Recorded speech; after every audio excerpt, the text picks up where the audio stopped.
The purpose of this presentation is to provide employers with helpful guidelines related to preventing and controlling COVID-19 exposure in the workplace. Today, you'll be joined by myself, Kristen Osterkamp, Senior Industrial Hygienist with MIOSHA's CET Division, and my coworker, Audrey Carlstrom, Industrial Hygienist with MIOSHA's CET Division. The best practice and guidance information provided in this presentation follows information and guidance provided through the CDC and OSHA as of June 9th, 2020. Employers should continue to review CDC and OSHA websites to ensure their workplace policies and procedures are based on the most up-to-date information available. During today's presentation, we will cover the following objectives. We will provide an overview of the coronavirus and COVID-19, review applicable MIOSHA workplace rules, discuss what is involved with making an exposure determination or hazard assessment, review key elements associated with an exposure control plan, discuss establishing workplace procedures, review employee training needed, and highlight useful resources and related website links such as a sample written program templates, OSHA and CDC coronavirus related resources. Overall, coronavirus is a family of viruses. SARS-CoV-2 is the specific strain of the coronavirus that causes the COVID-19 illness. In the past, other coronavirus strains have caused notable outbreaks such as SARS and MERS. SARS and MERS also caused respiratory distress, but resulted in more regional epidemic outbreaks. The last time we have had a virus as widespread and impactful as the current SARS-CoV-2 was during the pandemic flu of 1918. Symptoms of COVID-19 typically display as pneumonia-like symptoms. People often have a fever, a dry cough, or shortness of breath. Some of the milder cases that haven't displayed those symptoms have reported instances of a new loss of taste or smell. Typically, symptoms appear 2 to 14 days after being exposed to the virus. COVID-19 is spread most directly between people through close contact with individuals that are infected. Most infected individuals have symptoms, but people without symptoms may still be infected. These asymptomatic individuals are still able to transmit the virus to spread the infection. Since the primary spread of this virus is through respiratory droplets, the CDC has recommended coverings for the public to reduce the likelihood of an individual spreading their respiratory droplets to other individuals. Wearing a face covering decreases the likelihood of transmitting the virus to others. COVID-19 may also be transmitted through contact with a contaminated surface. If a contaminated surface is touched and then the individual subsequently touches their eyes, nose, or mouth, that individual may then become infected with the virus. In this next section, we will discuss applicable rules and regulations. MIOSHA has existing standards that still are applicable during the COVID-19 pandemic. Here's a list of applicable MIOSHA and OSHA standards.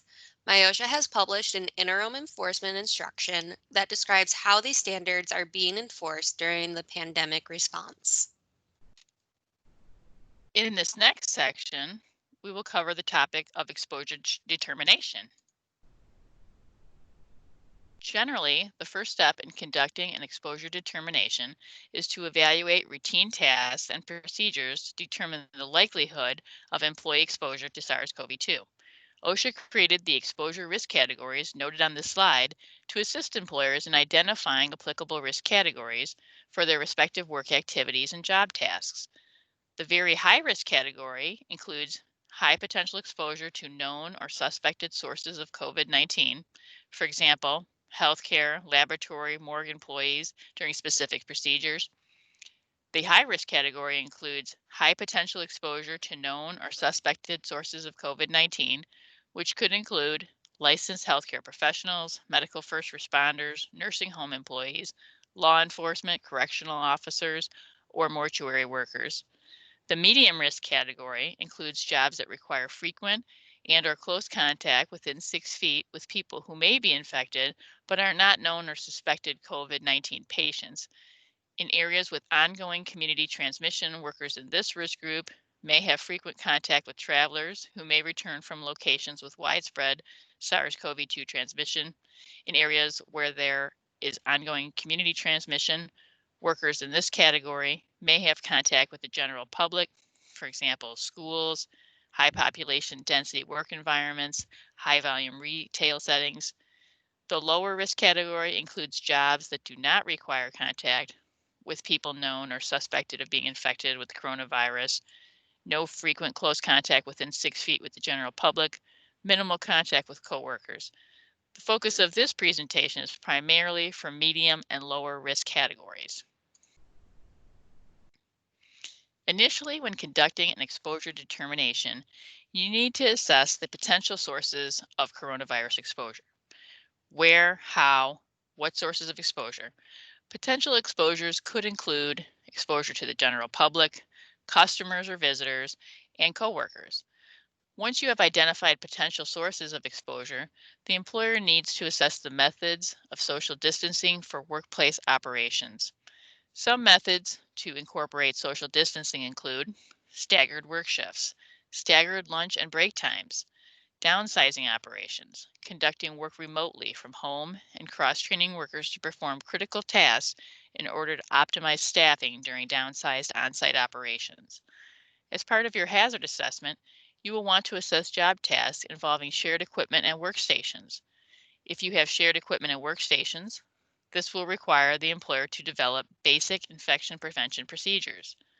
With regards to basic infection prevention, employers must ensure access to hand washing facilities and that hand sanitizer is provided when hand washing facilities are not immediately available.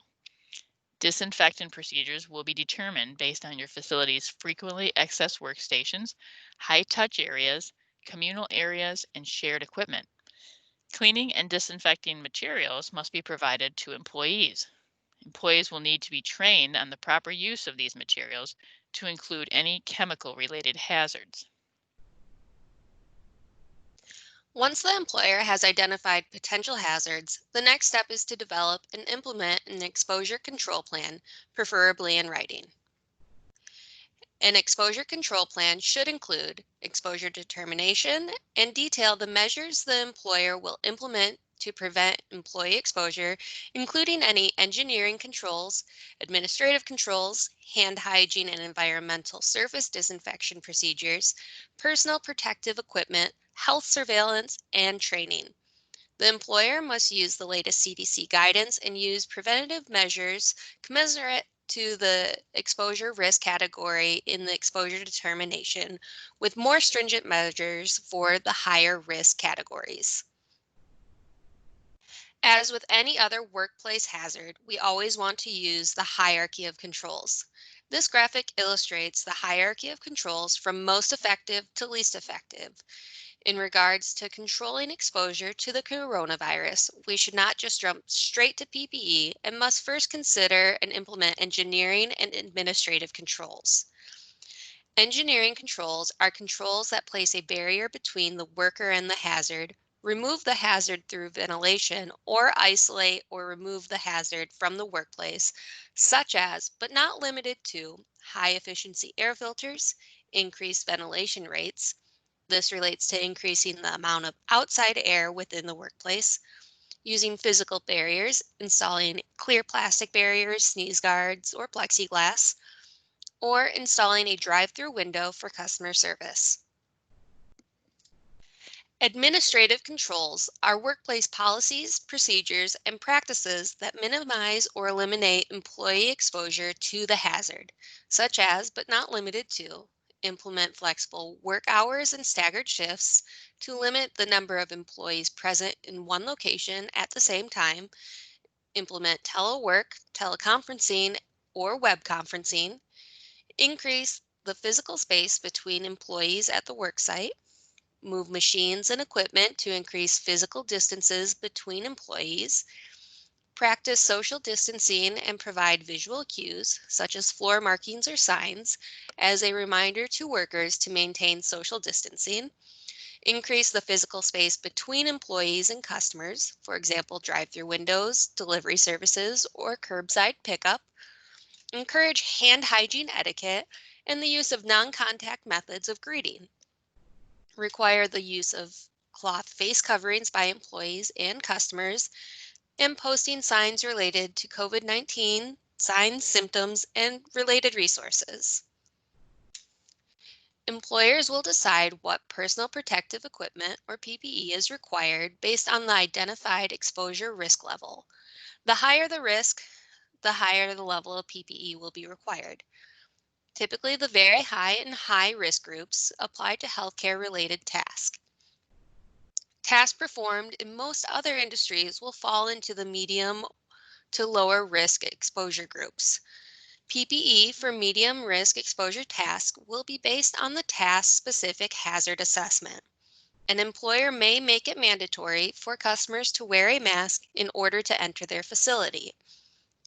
Lower risk exposure groups will not require additional PPE beyond what is typically used for their job task. The use of masks, face coverings, or respirators is voluntary when social distancing is possible. The CDC currently recommends face coverings for everyone in public. Employers should encourage face coverings, especially when employees are using public transit to get to and from the workplace. If the employer determines that respiratory protection could be worn, then MIOSHA's Part 451 Respiratory Protection Standard will apply. MIOSHA's respiratory protection requirements vary based on if the use of respirators is voluntary or required. MIOSHA has a sample written program on our webpage to assist employers with the building of a respiratory protection program. OSHA has published enforcement memos providing guidance for the use of respirators during the COVID-19 pandemic. During the pandemic, we have seen shortages of PPE that include disposable N95 filtering face piece respirators. When disposable N95 filtering face piece respirators are not available, consider using other respirators that provide greater protection and improve worker comfort. These are pictures that are examples of other respirators that could be worn. There is a difference between NIOSH certified respirators and face masks, like the homemade face mask. The CDC has provided guidance on the use and selection of NIOSH certified respirators and face masks. There is a significant distinction between face coverings, homemade face masks, and NIOSH certified respirators. This is a fact sheet that explains the protection provided by each type of mask. If a respirator is used, then the respiratory protection standard applies. This table highlights which sections of the standard apply based on if a respirator is required or is being worn voluntarily. In the following slides, we will be discussing procedures that an employer should develop and implement for their workplace. The CDC has published many guidelines for establishing workplace procedures during the COVID-19 pandemic. This is the web page where the CDC has provided guidance for small business and employees to prepare for the effect of COVID-19. This web page discusses how to properly clean and disinfect your facility. The White House, EPA, and CDC have developed this publication to assist you with creating a cleaning and disinfection plan for your facility. This is the EPA list for registered disinfectants for the SARS-CoV-2 virus linked on this slide.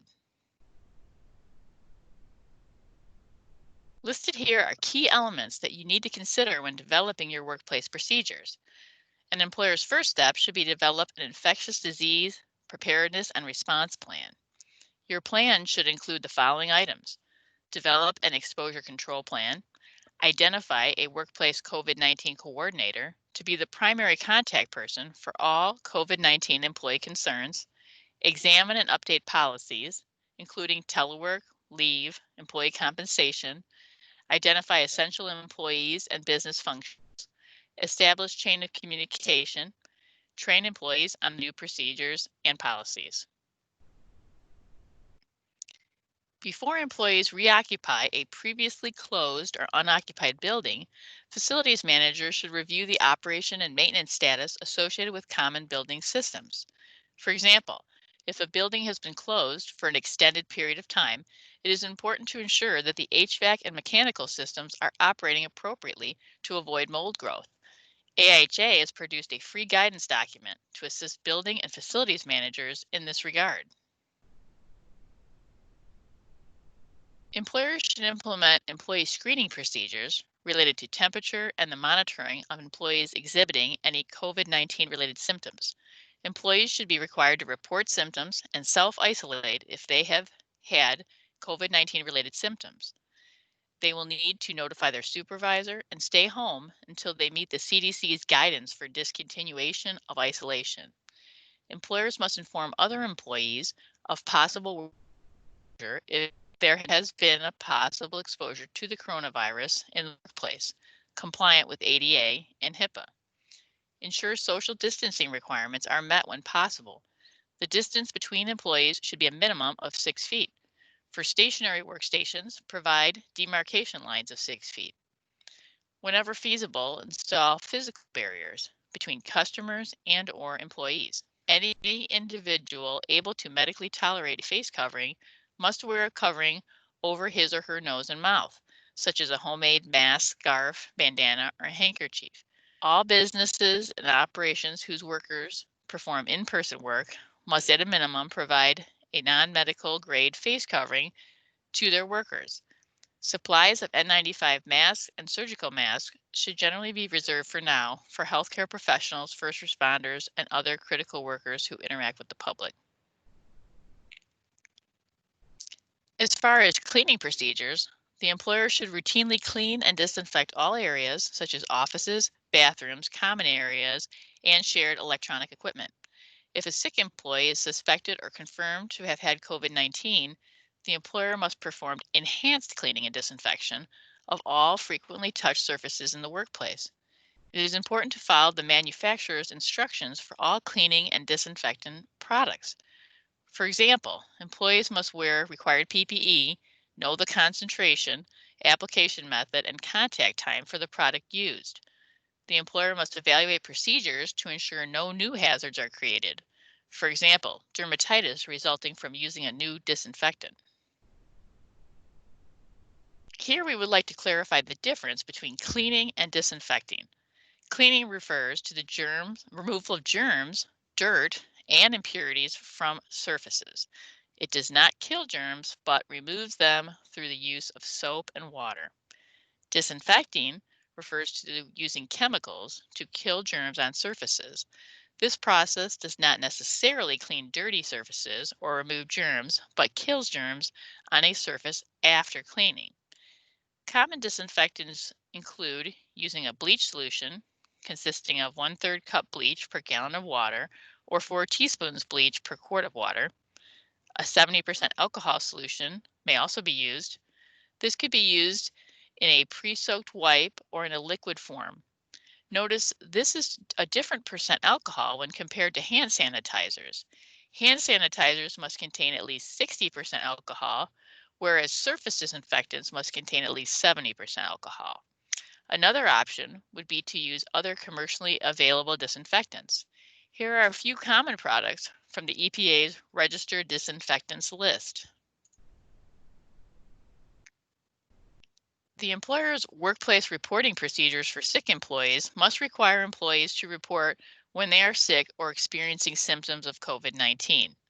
The employer must also report cases to local or state health departments. OSHA has published guidance for employers on how to document COVID-19 illnesses in the workplace. Please read their memo linked here for the most current information. The decision to discontinue home isolation should be made in consultation with your healthcare provider and state and local health departments. Options now include both a non-test-based strategy and a test-based strategy. For the non-test-based strategy, persons with COVID-19 who have symptoms and were directed to care for themselves at home may discontinue isolation under the following conditions. Employees must have had at least 3 full days without fever, without the use of fever-reducing medications, and shown improvement in respiratory symptoms, cough, shortness of breath, and at least 10 days must have passed since symptoms first appeared. Employers must consult CDC guidelines and update their return to work procedures. In this next section, we will discuss employee training requirements. Employees can be exposed to the coronavirus through touching contaminated surfaces and then touching their eyes, nose, or mouth with unwashed hands. For this reason, employers must train their employees to avoid these behaviors and train employees on proper hygiene etiquette. Hand washing must include the use of soap and water, washing for at least 20 seconds, and scrubbing all hand surfaces, getting between fingers, rubbing the backs of your hands and fingernails. Hand sanitizer must be used when soap and water are unavailable.